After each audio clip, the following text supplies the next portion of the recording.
नमस्कार।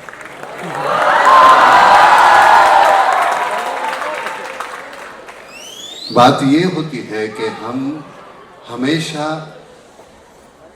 दूसरों से सवाल करते हैं, खुद से सवाल नहीं कभी करते हैं। खुद को पूछते नहीं कि हम गलत कहाँ हैं, हम सही कहाँ हैं, और उसका मुआयना करना बहुत ज़रूरी है।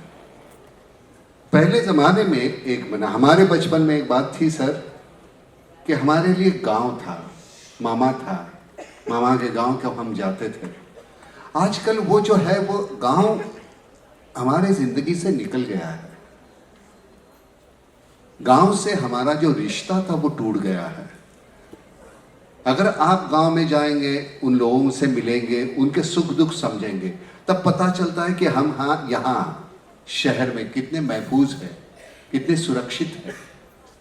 क्योंकि गांव से जिस दिन हमारा रिश्ता टूट गया, हम शहर में इतने अपने आप में घुले हुए हैं, हमारे सुख दुख इतने से है, इतने छोटे छोटे।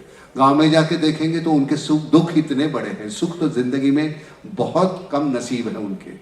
तो मुझे लगता है कि हमें फिर एक बार, थोड़ा क्यों ना हो, बरस में 5 दिन 10 दिन कहीं गांव में जाके हम अपने आप को फिर से ढूंढने की कोशिश करेंगे। बहुत कुछ पा सकते हैं हम करते क्या है कि सीख लिया, मैं, मेरी माँ, मेरे पिताजी, मेरे भाई, यहाँ तक हमारी जिंदगी सीमित हो गई है। मुझे लगता है वहाँ से बाहर निकल के सामने वाला जो कोई है उसके दुख समझने की जिस दिन हम कोशिश करेंगे, तो फिर पता चलता है हमारे जिंदगी में तो कोई दुख है ही नहीं। हमें आदत सी हो गई है दुख को इतना नजदीक आंख के पास रख के, तो वो तो पहाड़ लगता है। दुख को हम जितनी दूर रख के देखेंगे तो लगता है अरे नहीं, इतना सा छोटा सा है। लेकिन हमारी शहर में रह के वो आदत सी हो गई है। छोटी छोटी बातों के लिए हम तकरार करते हैं, हालांकि तकरार की वजह हम खुद हैं। इतने कानून बने हैं, लेकिन कितने कानून का हम पालन करते हैं। छोटी सी बात होती है क्रॉसिंग। क्रॉसिंग में हम कितना, वो दिया देख के लाल है, पीला है, हरा है, वो देख के हम क्रॉसिंग करते, उतना भी करोगे ना तो बहुत कुछ पाया समझो। मैं अभी ये नाम के माध्यम से, हम जब गांव गांव फिर घूमते हैं, मैं सच कहता हूँ, पहले ज़माने में बहुत अच्छे जीन्स वगैरह, शर्ट वगैरह पहन के मैं निकलता था। आज गांव में जब जाता हूँ तो लगता है कि नहीं, वो कपड़े पहन के मैं उनके साथ बात नहीं कर सकता।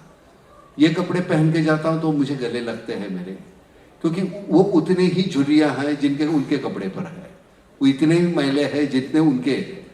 जब उनके साथ वो डायलॉग करना है, उनके साथ संभाषण करना है, संवाद करना है, तो ये बहुत ज़रूरी है कि हम वहाँ के हो जाए। और बच्चों, अभी ये तो तुम्हारी जिंदगी की शुरुआत है, यहाँ से आगे शुरू करके, क्योंकि कमाना, जीना और एक दिन मर जाना, इस पे मैं भरोसा नहीं करता। मुझे लगता है कि इस दुनिया में हम आएंगे तो उगेंगे, खिलेंगे, और खिलने के बाद वहां से निकाल के भगवान के चरणों में अपने आप को रखेंगे। और वो भगवान क्या है? वो आम जनता है, वो गरीब जनता है, उनके लिए हम कुछ करें। बहुत आसान है, बहुत ही आसान है। इसके लिए कुछ नहीं, क्योंकि हमें लगता तो मुट्ठी भर है, उसके बाद जो है वो खामखा हमको संचय करने की आदत सी हो गई है। तो आज वो कल देना है तो आज। मेरे घर में जब काम करने वाले सर है जो काम करते हैं, खाना हम जब बनाते हैं तो हम भी खाते हैं, वो भी खाते हैं, लेकिन खाना बनाने के बाद उनको पहले दे दो, ताकि उनको ऐसे ना लगे कि बचा कुचा हम उनको दे रहे हैं। आखिर में तो देना ही है, तो पहले क्यों ना दें? तो उनको बहुत अच्छा लगता है, और उसी से तुमको हम क्या करते हैं, अधिक करते हैं, प्लस करते हैं। प्लस नहीं, मल्टीप्लाई करो। प्यार जैसे ही मल्टीप्लाई करोगे ना, जिंदगी में इतना कुछ मिलता है, इतना कुछ सुकून है। मैं तो आज समझता हूँ कि दुनिया का सबसे मैं खुश आदमी हूँ, इतना अमीर हूँ मैं, क्योंकि देने से जो मिलता है ना, वो मांगने से नहीं मिलता। सो देना सीखो बच्चों, देने में बड़ा मजा है। बहन जी, मैं मदद किसी को नहीं करता, मैं अपने आप को मदद करता। आप एक मीडियम बने। मेरे अंदर का इंसान है, उसको महफूज, उसको सुरक्षित रखने के लिए कहीं वो मैं मर नहीं जाता। और मैं सच कहता हूँ बच्चे, यहाँ किस तरह का प्रोग्राम था मुझे मालूम नहीं था।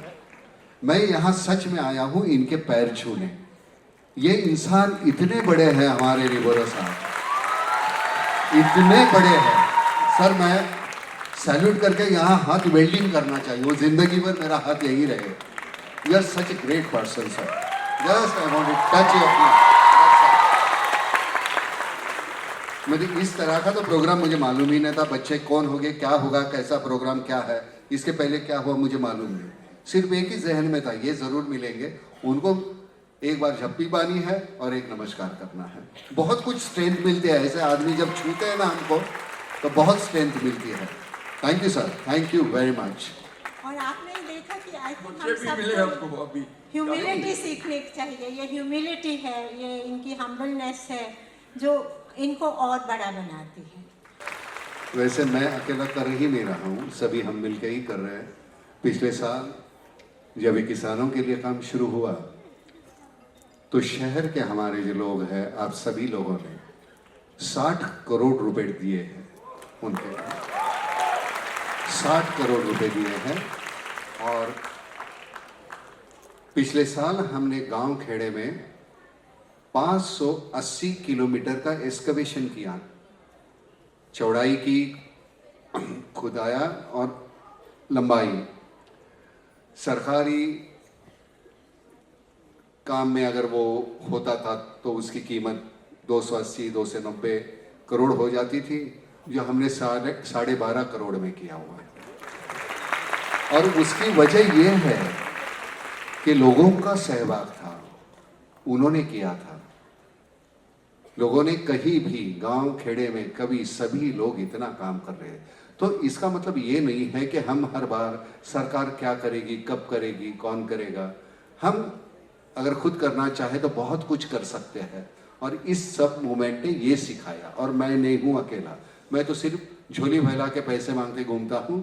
करने वाले लोग बहुत हैं हमारे, मकरंद है, राजू आया हुआ है, राजू है, शुभा है, इतापे है, सभी ये जो लोग हैं बहुत काम कर रहे हैं। हमारा एक हमारे जो पोकलेन के, मतलब जिनके पास बहुत पोकलेन अगाव करके है, अगर उनको पिछले साल भाड़े पे अगर लगाते थे वो, तो उनको समझो 100 रुपये मिलते थे। हमारे साथ जुड़ने के बाद 2 रुपये मिले हैं, लेकिन उसके बावजूद उन्होंने हमारे साथ काम किया। मैं उनका सबके सामने मैं आभारी हूँ उनका। तो ऐसे करने वाले बहुत होते प्रसून। और जिस वक्त तेरी ज़रूरत महसूस होगी मैं ज़रूर आऊँगा तेरे पास, और उस वक्त तो आएगा, मुझे पूरा भरोसा है, पूरा भरोसा। और बच्चों, एक दिन ऐसा आएगा कि मैं तुम्हारे पास आऊँगा और कहूँगा कि गांव में जाना है और वहाँ कुछ काम करना है, उस वक्त ना मत बोलना। Okay, I am expecting that, I am expecting that, and I am sure that he will come. Thanks a lot, thanks a lot. So wonderful. Prasoon जो कह रहा है बिल्कुल सही है। एक क्या हो रहा है कि हमारी जब पढ़ाई रहती थी, इतिहास, भूगोल और नागरिक शास्त्र रहता था। आजकल तो वो नागरिक शास्त्र निकल गया है, वो है ही नहीं, वो तुम्हारे सिलेबस में ही नहीं है। मुझे यहाँ से यहाँ तक जाने के लिए पहली से लेके 11वीं, 12वीं के बाद 4 घंटे अब के साल 4 साल के बाद और 2 साल, उसके बाद हम करते क्या है? फिर नौकरी करेंगे, फिर कुछ बनने के बाद पैकेज क्या मिलता है हमें, बरस के कितने पैसे मिलते हैं, ये इतने, ये मुझे लगता है कि सभी टके में हो रहा है। इसके अलावा भी एक जिंदगी है। मैं जब सांस लेता हूं, उस सांस के अलावा 2 सांसों के बीच में मैं रुकता हूं, और 2 सांसों के बीच में मैं रुकता हूं, उस वक्त मुझे देखना चाहिए इर्द गिर्द क्या हो रहा है। लगातार मैं अपने लिए ही सांस लेते रहूंगा तो चलेगा नहीं। वो जो क्षण है जब मैं रुकता हूं, उस वक्त इर्द गिर्द कुछ जो घट रहा है वो हमें देखना चाहिए। मुझे लगता है कि वो 2 सांसों के बीच की जगह है, वो तुम लोगों को दे दो।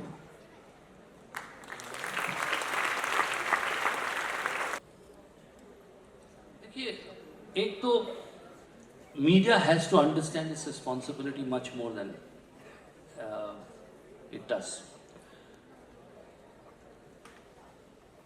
If you are using the political system and political dialogue as a piece of entertainment today, if you see two politicians fighting and people are having fun with it, they are having fun at the cost of something very serious and very close to them. अगर आप दो नेताओं को मजाक करते देखते हैं और उनके चुटकुलों पर हंसते हैं, तो आप सोचिए अपने देश के भविष्य पर आप हंस रहे हैं। और कहीं ना कहीं मीडिया अगर उसका एक्सप्लॉइटेशन करता है और उसको मनोरंजक और मसालेदार ढंग से पेश करता है, तो वो अपनी जिम्मेदारी से दूर हट रहा है। Everything can not be reduced to a piece of entertainment, and somehow we have to draw the distinction. Now I'll come to entertainment. Now even entertainment industry, our industry, देखिए कई लोग एंटरटेनमेंट में हैं जो कहते हैं भाई हमारा काम तो एंटरटेन करना है, हम तो एंटरटेन करते हैं, and they try to absorb themselves from the responsibility. वो चाहे हाफ बेक नॉलेज होती है किसी विषय पर फिल्म बना देते हैं, और आप उनसे मीडिया में सवाल करते हैं तो वो उठपटांग आंसर देते हैं। आप देखें उस विषय के बारे में उनको गहराई से मालूम नहीं होता और उस पर फिर फिल्म बना चुके होते हैं। और अगर आप उनसे ज़्यादा सवाल करें तो कहते हैं देखिए अभी ज़्यादा सवाल मत कीजिए, हमारा काम तो मनोरंजन करना है।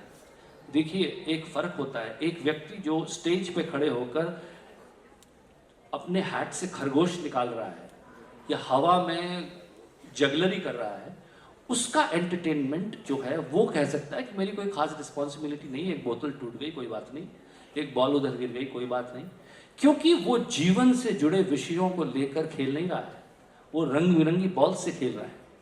और जब आप जो लोगों के जीवन से जुड़े सब्जेक्ट्स उठाते हैं और उनके साथ मनोरंजन करते हैं, तो आप एक जिम्मेदारी भी उठाने को तैयार होना चाहिए आपको। So I think this is very important, the role of media and entertainment industry should be given more responsibility, and I think more responsibility should be taken by them as well. They should be male, and I think it should be sort of a self-taught thing. I mean, where is your conscience? आप आईने के सामने नजर कैसे मिलाते हैं? बहुत सही। प्रॉब्लम ये है कि मैं जब एक एक्टर के नाते काम करता हूँ तो मेरा रोल हर वक्त बदलना चाहिए। जो सामाजिक जो परिस्थिति है, मेरा इर्द गिर्द है, आसपास जैसे बदलता है उस हिसाब से मेरा रोल बदलना चाहिए। हर वक्त मैं सिर्फ एक्टर नहीं रह सकता। आज मेरी जिम्मेदारी कुछ और है और कहीं दूसरे जिसमें मुझे दिलचस्पी लगने लगी। दिलचस्पी का मतलब ये है कि मुझे उससे आनंद तो मिल रहा है, लेकिन दुख भी हो रहा है कि किसानों के लिए जब काम करना पड़ता है। हालांकि ये काम मेरा नहीं है, ये काम तो आपका है, आप कर नहीं पा रहे या आपने सभी योजनाएं बनाई है लेकिन यहाँ से यहाँ तक वो पहुँच ही नहीं रही है, वो पहुँच नहीं रही है, इसके लिए हमको दखल अंदाजी करनी पड़ती है। आपने बिल्कुल सही कहा कि एक मजाक के तौर पे दो सियासतदान जब झगड़ा कर रहे हैं और अरे यार वो तूने देखा यार कमाल का, इस तरह से हम उसको हंसी में टाल देते हैं और वो उड़ा देना, वो जिंदगी में हम हमारे ही भविष्य को उड़ा दे रहे हैं। जो बिल्कुल सही कहा तूने, वो अगर ये इसके बारे में हमारी ये पिछली जो है, हालांकि देखो मैं एक बात पर सुन, सियासतदान तो बदलते रहेंगे भाई, कल एक पार्टी थी आज एक है, कल दूसरी को भी होगी, लेकिन जो हमारे जो सरकारी नौकर है वो वही रहेंगे ना। तो मुझे लगता है कि ये सब कुछ कारोबार है कि उनके हाथ में है। उनको अगर वो सही काम करते हैं तो हमारी पार्टी कौन आती है और कौन राज करते हैं उससे कोई फर्क नहीं पड़ता हमें। अगर वो सही तरीके से अगर काम करेंगे तो हमें कोई तकरार नहीं है फिर। लेकिन वही प्रॉब्लम है कि यहाँ का रुपया वहाँ पहुँचते पहुँचते 54 बन जाता है या 10 पैसे बन जाता है, तो प्रॉब्लम वो होती है। इसमें जो आपने कहा कि लोग तो सरकारें बदलती रहेगी, कहीं ना कहीं हमारे देश को कुछ प्रायोरिटीज डिसाइड करने की ज़रूरत है कि चाहे कोई भी सरकार हो। देखिए देश की ये 5 चीज़ें, ये 10 चीज़ें, ये 15 चीज़ें कोई हाथ नहीं लगाएगा, और इन पर जब कोई सरकार काम करेगी तो उसका खामखा विरोध भी नहीं होगा, उसका सहयोग होगा, उसका कंस्ट्रक्टिव क्रिटिसिज्म होगा। लेकिन अगर कोई सरकार एक अच्छा कदम उठाती है, कोई अच्छा काम करती है और वो उस एजेंडा के तहत है जो देश ने निर्णय किया हुआ है, तो फिर देश का एक निर्णय सरकारों से अलग होना चाहिए। देखो भाई, प्रॉब्लम यह है कि मैं जब अपोजिशन में होता हूँ ना, तो मुझे जनता की ज्यादा चिंता होती है। मैं लगता है वो। उस वक्त मैं इतनी चिंता करता हूँ लोगों की कि बाप रे बाप। लेकिन मैं जब इसमें होता हूँ, जब राज कर रहा हूँ, मैं सत्ता में होता हूँ, तब मुझे जनता मालूम नहीं क्यों कौन सा चश्मा उस वक्त मैं पहनता हूँ, क्योंकि मुझे जनता उस वक्त नजर नहीं आती। प्रॉब्लम यही है, प्रॉब्लम वही है। मुझे लगता है कि ये अभी की जो सरकार है, मैं किसी पक्ष से नहीं हूँ, लेकिन आज के जो कम से कम किसानों के बारे में मैं कहूँ तो बहुत सी अच्छी योजनाएं इस सरकार ने दी हुई है, राज्य सरकार ने और केंद्र सरकार ने, दोनों ने। तो उसके लिए मैं उनका आभारी हूँ। अगर वो कहीं गलत कुछ होता है तो मैं उनके बारे में मैं टिप्पणी करूंगा। मुझे उससे कोई डर नहीं है, कोई ये नहीं लगता है कि मुझे क्या करेंगे, क्योंकि आज इस वक्त कुछ तो लोग सही तरीके से काम कर रहे हैं और बड़ा सुकून मिल रहा है, बड़ा सुकून मिल रहा है। और ये ऐसे ही चलते रहेगा। नोटबंदी से मुझे तो कोई फर्क नहीं हुआ, गांव खेड़े में थोड़ी सी दिक्कत आई, लेकिन मुझे लगता है कि आजकल में वो खत्म हुई। लेकिन नहीं तो पहले तो आदत थी, नहीं यार इतने पैसे जब तक जेब में नहीं है तो मैं इनसिक्योर रहता था। आज कुछ भी नहीं है तो कुछ नहीं, कम से कम ये तो हुआ बच्चे पैसे नहीं मांगते अभी। मैं कह सकता हूँ कि मेरे पास पैसा नहीं है। नोटबंदी जैसी चीज है, अगर आप देखिए उसमें क्या फाइनल पॉइंट्स हैं, इकोनॉमिस्ट आपको बताएंगे क्या। लेकिन अगर हम कहीं ना कहीं इंटेंट देखें तो एक अच्छा और नोबल इंटेंट दिखाई देता है। एक ईमानदार आदमी के चेहरे पर कहीं ना कहीं एक स्माइल आती है कि क्या मैं अगर चोर उचक्का नहीं था तो क्या मैं मुस्कुरा सकता हूँ आज। तो कहीं ना कहीं उसको लगता है, उसकी जो कंस्ट्रक्टिव क्रिटिसिज्म है वो होनी चाहिए। खामखा विरोध जो है हर चीज़ का, और जो गलत है उसका विरोध कीजिए। और जो देश की प्रायोरिटीज़ हैं, अगर भ्रष्टाचार देश की प्रायोरिटी है तो वो हर सरकार को उसको मिटाने के लिए काम करना चाहिए, चाहे वो किसी पार्टी से हो, क्योंकि ये देश का मुद्दा होना चाहिए, ना कि पार्टियों का मुद्दा। Thank you. बिल्कुल, क्योंकि मान लेना एक बात सही है कि अपोजिशन में आप बैठे हो, उसके लिए भी हमने वोट दिए भाई। तो आप कम से कम हमारा वक्त ज़ाया मत करो, संसद में जब काम हो रहा है तो काम होने दो, क्योंकि अपोजिशन में बैठने के लिए भी हमारा वोट गया है, पक्ष में आने के लिए, सत्ता में आने के लिए उसे भी वो हमारा वोट है। तो सभी को हमने वोट दिया है, तो करना है वो तो हमारे लिए करो भाई, हम इतना ही मांगते हैं। अगर एक दिन देखो भाई हमारी तादाद बहुत बड़ी है, हमसे उलझो मत। Thank you. Recently, the government of Maharashtra has allocated 3,600 crore for building up a statue of Shivaji Maharaj. Obviously, we all love and we adore and we've learned a great, history about Shivaji Maharaj. But is it fair with मला शिवाजी महाराजांबद्दल खूप आदर आहे, माझे देव आहेत, भगवान है हमारे लिए शिवाजी महाराज। लेकिन शिवाजी महाराज ने पहले ही इतने किले बना के रखे हैं, तो मुझे लगता है कि हमारी पहली जिम्मेदारी बनती है वो किले सब ठीक हो जाएंगे ना, क्योंकि असल में उनका स्मरण जो है, जहाँ महाराज घूमे हुए हैं, उनके पैर लगे हुए हैं उस मिट्टी को, तो मुझे लगता है वो किले अगर सब ठीक हो जाएंगे तो ऐसे स्मारक और उनके जो विचार है उसका अगर हम कुछ अमल करते हैं तो उससे उनका वो तो सबसे बड़ा स्मारक होगा। तो मुझे लगता है ये, मैं आपसे सहमत हूँ कि ये सभी ने वो मतलब स्मारक शिवाजी महाराज का होना चाहिए, लेकिन वो अलग तरीके से होगा तो बेहतर होगा। धन्यवाद। Thank you.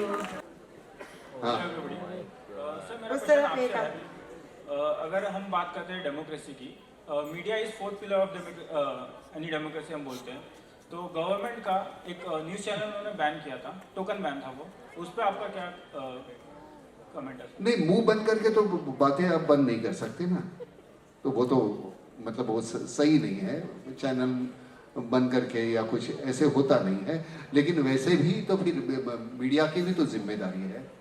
जब मेरा मुंह है, मैं कहता हूँ कि लोकशाही है, लोकतंत्र है, तो लोकतंत्र का मतलब ये तो नहीं है कि मेरे जहन में जो भी आएगा मैं करूँ। तो मेरी एक रिस्ट्रिक्शन है, मुझे अपनी खुद ने लगानी है ना, उसके लिए कोई नियम और कायदा होने की जरूरत नहीं है।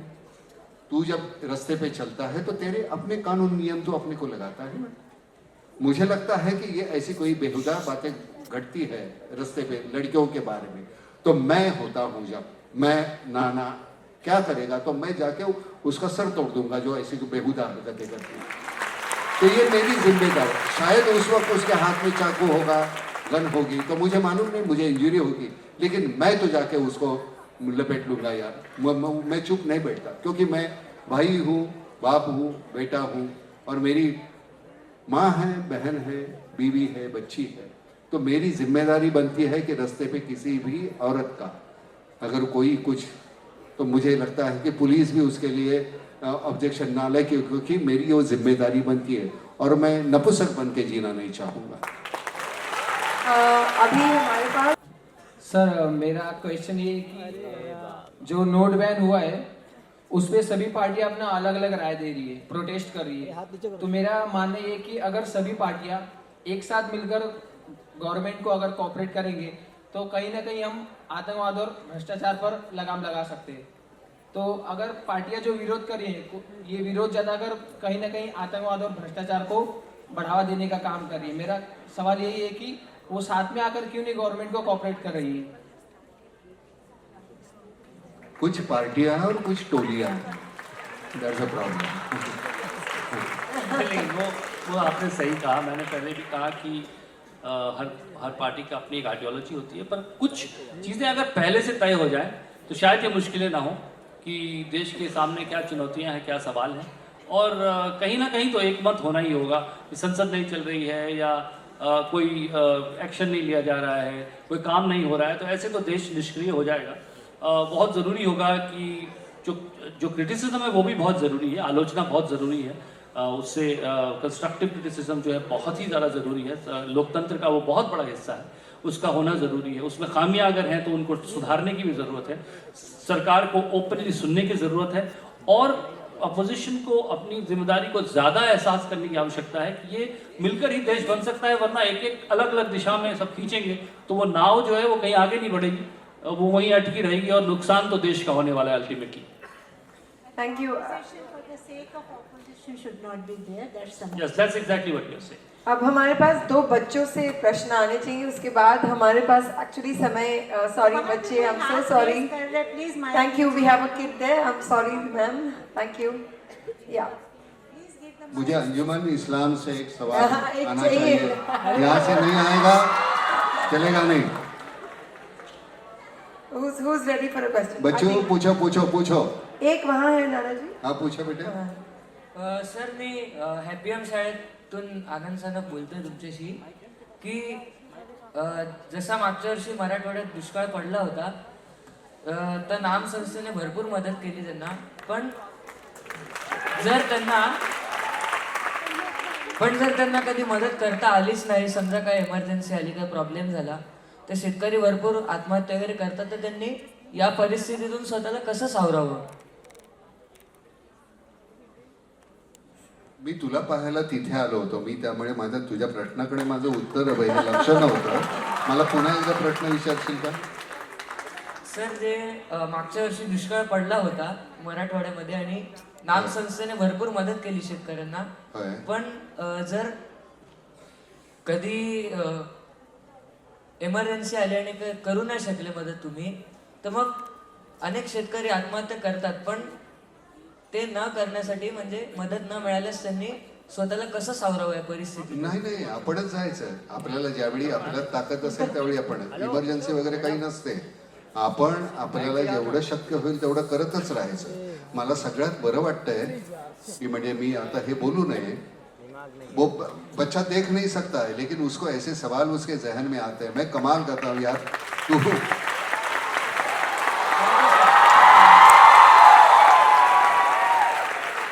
छान छान खरंच। नाही तू तिकडचा नाही, तू मुळामध्ये भारतातला आहेस, याचाच मला आनंद वाटला, कारण तू सगळ्यांच्या मनातली गोष्ट बोलतोय, सबके जहन में जो चल रहा है वो तू बोल रहा है बेटे, कमाल है, proud of you. Thank you. And one last question, Anjuman Islam से नहीं आप, okay, Gurukul School. Thank you. So one more student. I think this is the last question for today. Gurukul बोला.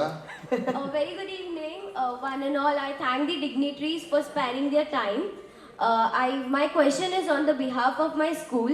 We all know that Mr. Patekar, Nana Patekar, has started the NAM Foundation. We would ask that what inspired you to start this foundation? बेटे एक interview चल रहा था TV पे और वहाँ उस घर का जो आदमी था उसने आत्महत्या कर दी थी और उसके 2 बच्चे, उसकी बीवी की उम्र थी 23. बच्चे 2 बच्चे थे, एक 4 साल का और एक 7 साल का, और माँ बाप उनके, और उनका इंटरव्यू चल रहा था और उस इंटरव्यू में उनके आंखों में कोई एक्सप्रेशन नहीं थी.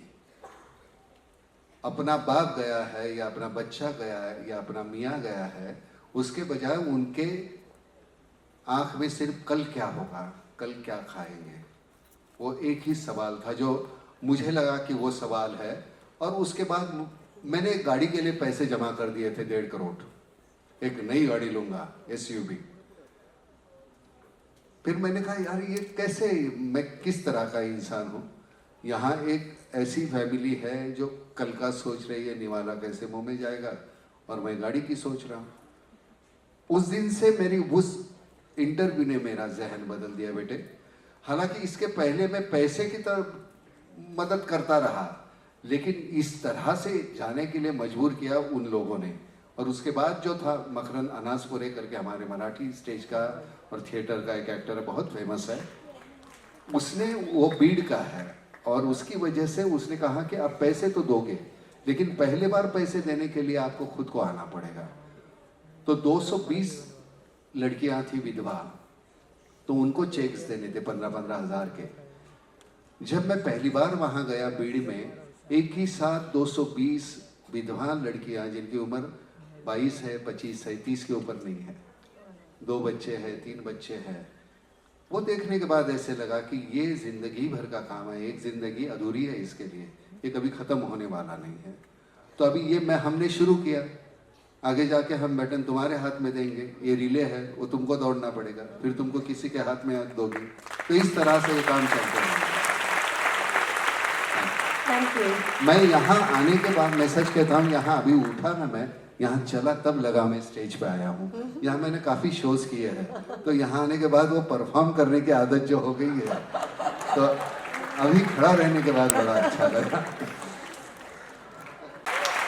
चलो सबके सामने ये कविता मैं तुम्हारे पास मांग रहा हूँ, ताकि मैं हर जगह जाऊँगा तो ये कविता का मैं पढ़ूंगा सबके सामने, क्योंकि इतनी ताकत है ये कविता में, ताकि वो जहन में आया हुआ विचार है कहीं आत्महत्या का, वो भाग जाएगा. इतना कमाल का. सच में कहता हूँ कि हमारे 2 ही तो हीरो है देश के, एक है जवान और एक है किसान.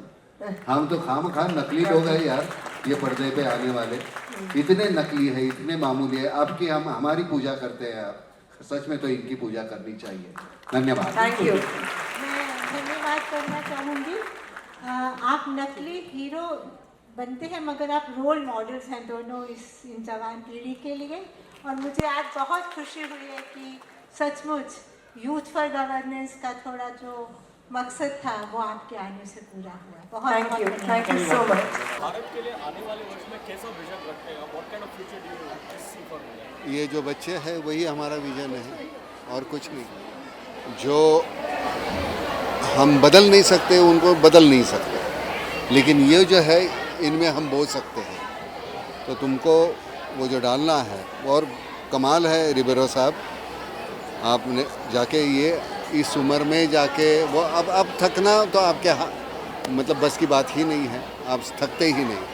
आज जाऊन त्यांना हे करावंसं वाटतं ह्या वयामध्ये, म्हणजे कमाल आहे. आम्हाला बोलवलं हेच नशीब. पण आपलं भविष्य उज्ज्वल आहे रे. काही त्याच्यामध्ये आपण सगळ्यामध्ये निराशा शोधायची नहीं है. बहुत कुछ अच्छा होने वाला है, अच्छा घटने वाला है. हर बार निराशा का सुर लगाने की कोई ज़रूरत नहीं. इतने बेहतरीन बच्चे हैं, तो वही हमारा भविष्य. और ये फैक्ट तुम्ही आज या कार्यक्रमात आले विद्यार्थ्यांना अतिशय गलिच्छ. मी मगाशी सांगितल्याप्रमाणे जर मी तिथे असेन तर मी किंवा मी इथे असलेल्या प्रत्येक मुलांना किंवा मुलींनासुद्धा की त्यांनी जे जर हे बघत असतील त्यावेळी त्यांनी तिथे हस्तक्षेप म्हणजे मुस्काट फोडा, हात तोडा, हरकत नाही आहे, काही हरकत नाही आहे. नंतर त्याचे आपल्याला उत्तरं देता येतील. कारण अशा प्रकारचा ही माझ्या देशाची संस्कृती नाही आहे. असल्या ह्या घणेरड्या प्रकारे कोणी काही करत असेल तर त्याला तिथल्या तिथे चेचायला पाहिजे. आणि मला असं वाटतं की ह्या गोष्टीच्यासाठी लवकर सगळ्या गोष्टींचे जे तुमच्या कोर्टामधले निर्णय आहेत ना ते निदान 1-4-6 महिन्यामध्ये लागले ना आणि त्यांना शिक्षा झाल्या तर ह्याच्यावर काहीतरी होऊ शकेल. ते प्रलंबित होत राहिले तर त्यांनी काही होणार नाही आणि त्याला कुठलेही राजकीय स्वरूप देता कामा नये. But what is more demoralizing is the fact that people who are the custodians of us, the law and order, the politicians, they themselves say that ऐसे तो होता है, these things happen, and that is very demoralizing. So what do we say to तो that? उनको वहाँ से हटा दो यार, उनको हटा दो वहाँ से जो ऐसा कहते हैं. मतलब हमारा देश तो नहीं हो सकते ना. नाना, क्या आपको लगता है कि लॉ एंड ऑर्डर से पहले हमारे जो समाज में लोग हैं उनमें कहीं ना कहीं वो विकृति है, उसको हमको निकालना पड़ेगा. जब तक वो हम निकालते नहीं तो कैसे चलेगा? तुझे क्या लगता है? लॉ एंड ऑर्डर और संस्कृति दोनों साथ साथ चलनी चाहिए. देखिए अगर कल्चर में हमारे देखिए कई बार हर चीज़ गौरवान्वित होने की नहीं होती कल्चर के बारे में. कई चीज़ अगर हमारे कल्चर में ऐसी घुस गई हैं, किसी भी तरह से विकृतियां अगर आ गई हैं, हमारी सोच में अगर विकृति आ गई है तो एक बार उसकी जांच पड़ताल करना भी ज़रूरी है. बिल्कुल. और कल्चर और ऐसा नहीं कि वो पहले वो ठीक होगा फिर पहले लॉ आएगा. लॉ और कल्चर दोनों को साथ साथ काम करना पड़ेगा, तभी ये काम संभव है. नाना, महिलाओं के कपड़ों को लेकर भी बार बार जब भी इस तरह की घटना होती है तो सबसे पहले सवाल महिलाओं के पहनावे पे उठाया जाता है. क्या आपको लगता है कि इस तरह की जो बयानबाजी कर ये पहले भी तो था, तब नहीं हुआ, आज ही क्यों हो रहा है? तो मुझे लगता है कि कुछ खोट मेरी सोच में है, तुम्हारी कपड़े में नहीं है. तो मुझे अपने को सुधारना होगा. और ये बिल्कुल सही कहा प्रसन्न ने कि वो कब उनको जो डंडे पड़ेंगे ना, पहले जो हमारे वक्त पढ़ते थे यार, ये आजकल डंडे नहीं हैं. इमीडिएट तुम्हारे ये आते कौन अपने सवाल पूछने को, मानवाधिकार वाले जो इनको मारा. अरे यार आयोग क्या, अभी हमारी बच्ची को बहन को अगर ऐसे ये करेंगे तो मैंने कहा ना कि मैं तो सर तोड़ दूंगा यार. बाद में मेरा जो करना है वो कर लो. नाना, आपका आइडिया फॉर इंडिया क्या है? मैंने कहा ना, मुझे लगता है कि तेरे हंसी के लिए मुझे बहुत मेहनत करने का, जब जो पहले ज़माने में हमारे यहाँ होता था कि तेरे चेहरे पे हंसी लाने के लिए मैं कष्ट उठाता था, वही वो वापस आना चाहिए. आजकल वो नहीं है. मैं सिर्फ मेरी हंसी और मेरी खुशी के लिए जीता. और खुद से शुरुआत करने की आवश्यकता, जैसे जिसकी किसी बच्चे ने बात की थी कि खुद से शुरुआत करने की वो आवश्यकता जो कविता है मेरे सब कुछ सरकार के मत्थे न डाल देना, सब कुछ और संस्थाओं के ऊपर न डाल देना, खुद से कुछ और करने की कोशिश भी ज़रूरी है. तू बच्चे ये जब माइक हाथ में लेती है ना, यहाँ मत रुको, रिपोर्टिंग मत करो, जर्नलिस्ट बनो. तुम्हारी अपनी एक सोच है, उस सोच को ढालो उसमें. एक बहुत ही मसालेदार कोई हमको एक न्यूज़ मिली, ये तेरा काम नहीं है. अब तू छोटी सी है ना, वहाँ तक जाने के लिए तुमको बहुत कुछ करना पड़ेगा. कुछ सोचो, अपना जहन डालो उसमें. अपनी ओके, जिम्मेदारी. Love you. अरे